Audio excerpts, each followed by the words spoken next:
つ、おいしい。ちょっと待って。セリアで可愛いおやつのお皿を見つけました。これは即買いですね。早速、おやつを入れてあげてみたんですけど、緊張してなかなか食べませんでした。しかし、少し置いてみたところ、ふーちゃんは食べ始めました。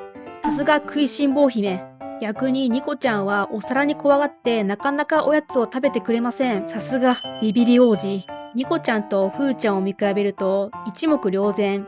これによって行動が全然違うのが面白いですね。でも飼い主としてはせっかく可愛いお皿を買ったのでいつか慣れてほしいなと思います。ねえふーちゃんっておいしい。聞いてるかな？